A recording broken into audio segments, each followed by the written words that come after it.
Good morning students, मेरा नाम है वैभव और आज हम पढ़ेंगे डी एवं एफ ब्लॉक की तत्व का भाग 8। पहले हम 7 भाग देख चुके हैं। आज हम 8वें भाग पर दृष्टि डालेंगे और इसे अच्छे से समझेंगे। तो चलिए फिर देर किस बात की है, शुरू करते हैं।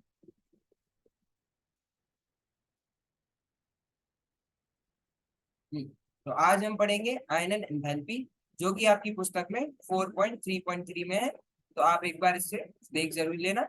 बाकी जब हम पढ़ लेंगे उसके बाद अच्छे से पढ़ लेना ताकि आपको और अच्छे से समझ में आए। ठीक है, चलिए फिर आगे बढ़ते हैं। तो आयनन एंथैल्पी 4.3.3 में, ठीक है। तो आयनन एंथैल्पी क्या होता है, ये हमने पिछली कक्षा में भी देखा था और मैं आपको इधर भी थोड़ा सा बता देता हूँ कि क्या होता है। तो मान लीजिए ये एक परमाणु है और ये इसकी कक्षक है। अरे काफी, देखो ऐसे आप समझ लो, काफी रफ टाइप का है। देखो, ये इसके कक्षक है। मान लो ये कोई भी ये परमाणु है, ये उसका नाभिक हो गया और ये उसके कक्षक है। ठीक है, तो हम जब इसमें से इलेक्ट्रॉन निकालेंगे, है ना, जब हम इस परमाणु के किसी कक्षक में से इलेक्ट्रॉन निकालेंगे तो इलेक्ट्रॉन निकालने के लिए हमें कोई ऊर्जा की जरूरत पड़ेगी, है ना। क्यों पड़ेगी? क्योंकि ये नाभिक है, ये इसे अपनी तरफ आकर्षित कर रहा होगा, है ना, इस इलेक्ट्रॉन को। और हमें इस इलेक्ट्रॉन को लेकिन बाहर निकालना है, तो हमें उसे कुछ ऊर्जा देनी पड़ेगी और उस ऊर्जा को हम आयनन एंथैल्पी या फिर आयनाइजेशन एंथैल्पी बोलते हैं। ठीक है, और ये देखो, जब हम पहला इलेक्ट्रॉन निकालते हैं तो हम उसे प्रथम आयनाइजेशन एंथैल्पी या प्रथम आयनन एंथैल्पी बोलते हैं। जब हम दूसरा इलेक्ट्रॉन निकालते हैं तो हम उसे द्वितीय बोलते हैं, द्वितीय आयनन एंथैल्पी। और जब हम तीसरा इलेक्ट्रॉन उसी परमाणु से निकालते हैं तो हम उसे तृतीय एंथैल्पी भी बोलते हैं। ठीक है, और तृतीय सबसे ज्यादा होती है, फिर द्वितीय और फिर प्रथम। इसमें कोई दिक्कत नहीं। चलो, आयनन एंथैल्पी कुछ पॉइंट्स लिखते हैं। आयनन एंथैल्पी का मान प्रत्येक इलेक्ट्रॉन के नाभिक की ओर आकर्षण, दो इलेक्ट्रॉनों के बीच प्रतिकर्षण और विनिमय ऊर्जा पर निर्भर करता है। यहाँ पर ये क्या बोल रहे हैं, जो आयनन एंथैल्पी है उसका मान किस किस पर निर्भर करता है। पहला, अ, जो नाभिक से आकर्षण होता है इलेक्ट्रॉन को, उस पर निर्भर करता है ना। जो नाभिक है आकर्षित करता है इलेक्ट्रॉन को, है ना, उस पर निर्भर करता है। उसके बाद जो दो इलेक्ट्रॉन के बीच प्रतिकर्षण होता है ना, दो इलेक्ट्रॉन दोनों के दोनों ऋणात्मक होते हैं, इलेक्ट्रॉन है ना, दोनों ऋणात्मक होंगे, तो ये इसका बल इधर इधर को धकेलेगा ऐसे, और ये इलेक्ट्रॉन इसे इधर को धकेलेगा। तो इनके बीच का जो प्रतिकर्षण है ना, जो प्रतिकर्षण है उस पर निर्भर करता है और विनिमय ऊर्जा पर भी निर्भर करता है। तो ये तीन चीजें किस किस पर, नाभिक की ओर आकर्षण, दो इलेक्ट्रॉनों के बीच प्रतिकर्षण और विनिमय ऊर्जा पर निर्भर करता है। समझ आ गया? चलो फिर दूसरा पढ़ते हैं। ऊर्जा स्तर के स्थायित्व के लिए विनिमय ऊर्जा उत्तरदायी होती है। विनिमय ऊर्जा अपभ्रष्ट कक्षकों में सदिश प्रचकणों के कुल संभव युगलों के लगभग समानुपाती होती है।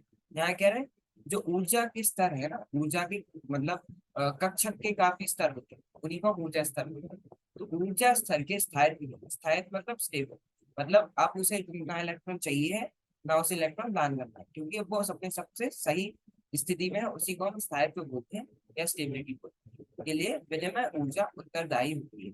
ठीक है, तो जो विनिमय ऊर्जा है वह उसके स्थायित्व के लिए उत्तरदायी होती है। विनिमय ऊर्जा अपभ्रष्ट कक्षकों में सदिश प्रचक्रणों व कुल संभव युगलों के लगभग समानुपाती भी होती है। ठीक है, ये समझ आ गया? कोई दिक्कत नहीं? चलो आगे बढ़ो। हाँ, तो जब हम अपभ्रष्ट कक्षकों में अनेक इलेक्ट्रॉन होते हैं तो निम्नतम ऊर्जा वाला स्तर वह होता है जिसमें अधिकतम कक्षकों में समदिश प्रसरण वाले एक एक इलेक्ट्रॉन होते हैं। इसे हम हुंड का नियम या फिर हुंसरूल भी बोलते हैं। क्या है हुंसरूल या हुंस के नियम? जब अपभ्रष्ट कक्षक, जब डीजेनरेट ऑर्बिटल जिन्हें हम अपभ्रष्ट कक्षक बोलते हैं ना, जब अपभ्रष्ट कक्षकों में अनेक इलेक्ट्रॉन होते हैं, एक से ज्यादा इलेक्ट्रॉन होते हैं ना, तो निम्नतम ऊर्जा वाला स्तर वह होता है, तो जो सबसे निम्नतम ऊर्जा, सबसे कम ऊर्जा वाला स्तर वह होता है जिसमें अधिकतम कक्षकों में समदिश प्रसरण वाले एक एक इलेक्ट्रॉन होते हैं। जिसमें जो ज्यादातर कक्षक है उनमें समदिश प्रसरण वाले एक एक इलेक्ट्रॉन होते हैं। इसी को हम हुंड का नियम या हुंसरूल भी बोलते हैं। विनिमय ऊर्जा का ह्रास होने से स्थायित्व बढ़ता है और स्थायित्व बढ़ने से आयनन कठिन क्या होता है। जब जब विनिमय ऊर्जा का ह्रास होता है, मतलब जब विनिमय ऊर्जा कम होती है ना, तो उससे क्या होता है, परमाणु या अणु का स्थायित्व बढ़ता है। स्थायित्व मतलब अब वो स्टेबल, अब उसे ना इलेक्ट्रॉन चाहिए ना इलेक्ट्रॉन देना है। अब जब वो स्थायित्व होता है तो वो ना आयनन एंथैल्पी ज्यादा लगती है। क्यों? जैसे मानो कोई परमाणु है, वो अपने स्थायित्व रूप में, स्थायित्व मतलब काफी स्टेबल है ना, तो उसका मतलब ये है कि उसका जो न्यूक्लियस है, उसका जो नाभिक है, वो उस पर उसकी अच्छी पकड़ है इलेक्ट्रॉन, नाभिक की अच्छी पकड़ है इलेक्ट्रॉन पे, और आपको उसे जाने नहीं देना चाहता है ना। जब वो जाने नहीं देता तो और अच्छी तरीके से आकर्षित करेगा। तो इस आकर्षण के लिए हमें, वो खत्म करने के लिए हमें और ज्यादा ऊर्जा देनी पड़ेगी, है ना। तब विनिमय ऊर्जा का ह्रास होने से स्थायित्व बढ़ता है। जब स्थायित्व बढ़ता है, बढ़ने से आयनन कठिन हो जाता है ना। जैसे जैसे स्थायित्व बढ़ता है वैसे वैसे आयनन भी कठिन हो जाता है। विन्यास में विनिमय ऊर्जा का ह्रास नहीं होता है। विन्यास में क्या, विनिमय ऊर्जा जो है उसका ह्रास वो कम नहीं होती है। इसमें कोई दिक्कत? अच्छे समझ में आ गया? चलो आगे बढ़ो। Mn प्लस आयन का विन्यास CD5 4s1 और Cr प्लस आयन का विन्यास D5 है। अतः Mn प्लस की एंथैल्पी Cr प्लस से कम होती है। देखो यहाँ पे क्या कह रहे हैं, Mn प्लस आयन है, उसका विन्यास कितना है, 3D5 4s1। ये कैसे आया? देखो हमने 3D में Mn मैंगनीज के बारे में पढ़ा, 3D में आता है। तो अगर आप देखो तो Sachin Tendulkar very crazy man कहाँ पे है, 5वें नंबर पे है ना। 5वें नंबर पे है, मतलब इसके डी कक्षक में कितने, 5 इलेक्ट्रॉन होते हैं ना। मतलब जितने नंबर का उस श्रेणी में होता है वह तत्व, उतनी ही इलेक्ट्रॉन उसके डी कक्षक में होते हैं।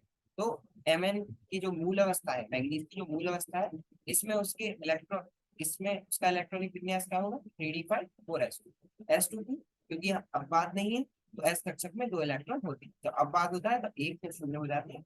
लेकिन जब मूल अवस्था की बात कर रहे हैं, जहाँ अपवाद ना हो, तब एस कक्षक में 2 इलेक्ट्रॉन होते हैं। तो Mn का विन्यास क्या होता है, CD5 4s।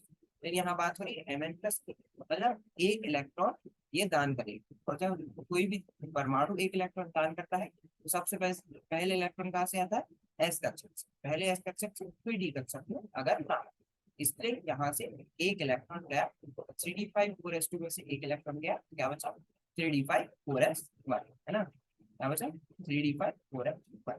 और Cr, अब यही बात Cr की करेंगे तो Cr क्या है, क्रोमियम कहाँ पे आता है, सचिन तेंदुलकर वेरी ग्रेट कहाँ पे, चौथे नंबर पे है ना। चौथे नंबर मतलब इसका इलेक्ट्रॉनिक विन्यास कितना होगा, 3D4, मतलब Cr का होना कितना चाहिए, 3D4 4s।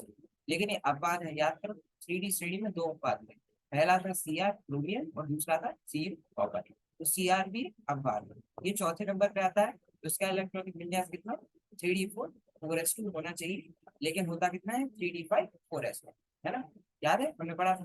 तो इसका इलेक्ट्रॉनिक विन्यास कितना होता है, 3D5 4s1। लेकिन यहाँ बात क्या हो रही है, Cr प्लस। Cr प्लस मतलब एक इलेक्ट्रॉन दान करेगा, कहाँ से जाएगा, एस कक्षक से। तो इसका इलेक्ट्रॉनिक विन्यास कितना बचेगा, 3D5 है ना, क्योंकि एस में तो एक ही था, 4s एक ही था, और वो उसने दान दे दी। तो क्या बचा, सिर्फ डी कक्षक में जो इलेक्ट्रॉन है वो बचा। तो उसका इलेक्ट्रॉनिक विन्यास 3D5 हो जाएगा, जिसे हम D5 पे लिखते हैं। अतः Mn प्लस की एंथैल्पी Cr प्लस से कम होती है ना। क्यों होती है, क्योंकि जो Mn प्लस है वो है 3D5 4s1 में, और जो Cr प्लस है वो है D5 और हमने पढ़ा है, जब भी, ये देखो जब Mn प्लस में से हम एक इलेक्ट्रॉन निकालें, कहाँ से आएगा वो, एस कक्षक में से, है ना। तो वो आसानी से निकल सकता है। लेकिन जब हम Cr प्लस से इलेक्ट्रॉन निकालें तो वहां से निकलेगा डी कक्षक से। और यहाँ पे डी कक्षक में 5 इलेक्ट्रॉन, 5 इलेक्ट्रॉन मतलब जो डी कक्षक है वो आधा भरा हुआ है, मतलब वो काफी स्थायी रूप है ना। जब डी कक्षक आधा या पूरा भरा होता है तो काफी स्थायी रूप में होता है ना। इसलिए अतः Mn प्लस की एंथैल्पी Cr प्लस से कम होती है। कोई दिक्कत नहीं, चलो इसी प्रकार से दूसरा पॉइंट देखते हैं। इसी प्रकार से Mn2 प्लस का विन्यास D5, अतः Fe2 प्लस की एंथैल्पी Mn2 प्लस से कम। क्या कह रहे हैं, इसी प्रकार से Mn2 प्लस का विन्यास D5 है। Mn2 प्लस का विन्यास कितना, D5 कैसे, सचिन का वेरी क्रेजी मैन 5वें नंबर पे आता है ना, अभी देखा। तो इसका इलेक्ट्रॉनिक विन्यास 3d5 4s2। Mn प्लस कितना था 3d5 4s2, क्योंकि s कक्षा में से एक इलेक्ट्रॉन चला गया। अब हम बात कर रहे हैं Mn2 प्लस की, तो s कक्षा में से एक और इलेक्ट्रॉन जाएगा, तो कितना होगा 3d5। क्यों? क्योंकि 4s प्लस जो एक इलेक्ट्रॉन था वो चला गया। इस तो Mn2 प्लस का विन्यास कितना हो d5। और अतः Fe2 प्लस की एंथैल्पी Mn2 प्लस से कम, क्योंकि Fe2 प्लस कितना 6 नंबर पे आता है, मतलब उसका विन्यास कितना होगा CD6 4s2, है ना। और 2 प्लस मतलब ये मूल अवस्था की बात कर रहे हैं हमारे Fe2। जब हम इसमें से दो इलेक्ट्रॉन दान कर देंगे तो कितना बचेगा 3d6। 3d6 जो है उसका जो आयन एंथैल्पी है उसमें से इलेक्ट्रॉन निकालने के लिए कम होगी Mn2 प्लस के मुकाबले। क्यों? क्योंकि यहाँ Mn2 प्लस है उसका विन्यास d5 है, Fe2 प्लस का 3d6, और d5 ज्यादा स्टेबल डबल स्थायी होता है। दूसरे शब्दों में हम कह सकते हैं कि Fe की द्वितीय आयनन एंथैल्पी Mn से कम है। कोई दिक्कत नहीं, चलो समझ आ गया ना पॉइंट। चलो तीसरा देखते हैं, इन धातुओं की निम्नतम ऑक्सीकरण अवस्था +2। तो ये जो धातु है इनकी जो निम्नतम ऑक्सीकरण अवस्था है कितनी है +2। तो दिक्कत नहीं, चलो अब आगे बढ़ते हैं। गैसीय अणुओं से M2 प्लस आयन बनने हेतु कण एंथैल्पी के साथ साथ प्रथम एवं द्वितीय आयनन ऊर्जाओं की भी आवश्यकता होती है। क्या बोल रहे हैं? गैसीय अणु से M2 प्लस, यहाँ M क्या है किसी तत्व की बात हो रही है ना, तो गैसीय अणु से M2 प्लस में जाता है, मतलब उसके ऑक्सीकरण अवस्था में जाते हैं किसकी +2, है ना। तो गैसीय अणु से जब M2 प्लस आयन बनने हेतु उस टाइम पर इस चीज मतलब उस समय पर किस चीज की आवश्यकता होती है, गणन एंथैल्पी के साथ साथ प्रथम एवं द्वितीय आयनन ऊर्जाओं की भी आवश्यकता होती है। गणन एंथैल्पी की होती है और प्रथम और द्वितीय आयनन ऊर्जाओं की भी आवश्यकता होती है। प्रथम और द्वितीय ही क्यों, तृतीय क्यों नहीं? क्योंकि यहाँ M2 प्लस बना रहे हैं, मतलब दो इलेक्ट्रॉन निकाले, तो जब पहला इलेक्ट्रॉन निकाला तो प्रथम आयनन ऊर्जा लगेगी, और जब हम दूसरा इलेक्ट्रॉन निकालेंगे तो द्वितीय आयनन ऊर्जा लगेगी। इसलिए यहाँ से प्रथम और द्वितीय की बात हुई है, तृतीय की बात नहीं। तो ये पॉइंट समझ में आ गया। चलो आगे बढ़ते हैं। प्रमुख पद द्वितीय आयनन एंथैल्पी है जिसका मान Cr और Cu के लिए अप्रत्याशित रूप से उच्च है, जिनमें M प्लस आयनों का क्रमशः D5 तथा D10 विन्यास होता है। क्या बोल रहे हैं? प्रमुख पद द्वितीय एंथैल्पी, प्रमुख पद क्या है द्वितीय एंथैल्पी है। क्यों? क्योंकि जब हम Cr को देखें, Cr और Cu, Cr क्या क्रोमियम और Cu कॉपर, हम इन्हें देखेंगे, इनका जो M प्लस है, देखो Cr अपवाद था यार, Cr भी अपवाद है और Cu भी अपवाद है 3d श्रेणी पे। तो Cr का इलेक्ट्रॉनिक विन्यास 3d5 4s, और Cu का 3d10 4s, है ना। जब हमने M प्लस के ऑक्सीकरण अवस्था में देखे, मतलब इन्हें एक इलेक्ट्रॉन दान दिया, तो Cr का इलेक्ट्रॉनिक विन्यास क्या होगा 3d5, है ना, सिर्फ 3d5 क्योंकि S में से एक इलेक्ट्रॉन चला गया। और Cu का देखें तो 3d10 क्योंकि यहाँ से भी एक इलेक्ट्रॉन चला गया। तो D5 और D10 के विन्यास में है, इसलिए D5 और D10 क्या है आधा और पूरा भरा D कक्षा, है ना। तो ये सबसे सही रूप है जहां पर परमाणु अपने स्थायित्व रूप में रहते हैं। इसलिए इनकी जो द्वितीय आयन एंथैल्पी है वो काफी ज्यादा। द्वितीय आयन एंथैल्पी क्या होगी, जब हम M प्लस के रूप में ये होंगे जैसे Cr प्लस Cu प्लस, इनमें से कोई हम इलेक्ट्रॉन निकालें तो ये काफी ज्यादा होने वाली है, क्योंकि ये जो अपने M प्लस ऑक्सीकरण अवस्था में है तब पर D5 और D10 का विन्यास है। कोई दिक्कत नहीं, चलो आगे बढ़ो। Zn के लिए संगत मान कम होता है क्योंकि आयरन हेतु एक 1s इलेक्ट्रॉन निकलता है जिससे स्थायी D10 विन्यास प्राप्त होता है। क्या कह रहे हैं? Zn के लिए उसका जो संगत मान है वो काफी कम होता है क्योंकि जो आयरन है, आयरन हेतु एक 1s इलेक्ट्रॉन निकलता है जिससे स्थायी D10 विन्यास प्राप्त होता है। कोई दिक्कत नहीं, चलो अगला पढ़ते हैं। तृतीय आयनन एंथैल्पी में प्रवृत्ति 4s कक्षक के कारक द्वारा जटिल नहीं बनती और D5 Mn2 प्लस तथा D10 Zn2 प्लस से एक इलेक्ट्रॉन हटाने में अधिक कठिनाई प्रदर्शित होती है। तो कह रहे तृतीय आयनन एंथैल्पी की जब हम बात करते हैं तो उन्होंने हमें एग्जाम्पल उदाहरण दी है Mn2 प्लस और Zn2 प्लस। Mn2 प्लस क्या था हमने अभी भी पढ़ा है 3d5, है ना, सिर्फ 3d5, Mn होता है 3d5 4s2, Mn2+ मतलब 2 इलेक्ट्रॉन दान दिए, कहाँ से आएंगे, s कक्षा से।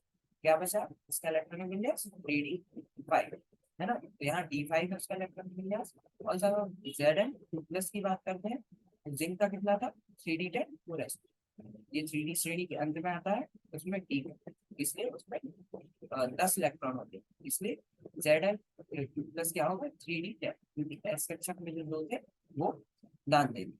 तो ये जब d5 और d10 के रूप में है, तो अब इनसे इलेक्ट्रॉन निकालने में काफी मुश्किल है, क्योंकि हमने बार बार पढ़ा है इनमें डी कक्षक आधे और पूर्ण भरे हुए हैं, है ना। जब आधे और पूर्ण डी कक्षक भरे होते हैं, तब वहां से इलेक्ट्रॉन निकालना कठिनाई का काम होता है। इसमें कोई दिक्कत नहीं, इसकी इमिसिविटी आने का ज्यादा होगी। उम्मीद करता हूँ ये आपको समझ आ गया होगा। चलिए फिर धन्यवाद। हाँ, तो आज के लिए हम इतना ही रहने देते हैं। तो आज हमने आयन एंथैल्पी जो पुस्तक में 4.3.3 में है, उस पर चर्चा की, ये आप पढ़ जरूर लेना, है ना। और थोड़ा सा अगली कक्षा में बाकी है तो हम तब पढ़ेंगे, ठीक है। आगे अगली कक्षा में हम पढ़ेंगे आयन एंथैल्पी, है ना। उसके बाद हम ऑक्सीकरण अवस्था, जो कि आपकी पुस्तक में 4.3.4 में है, इस पे भी आप अपनी रजिस्ट्री डाल देना। बाकी जब हम कक्षा में पढ़ेंगे और अच्छे से समझेंगे। तो आज के लिए इतना ही रखते हैं, बाकी धन्यवाद, थैंक यू, मिलते हैं अगली कक्षा में।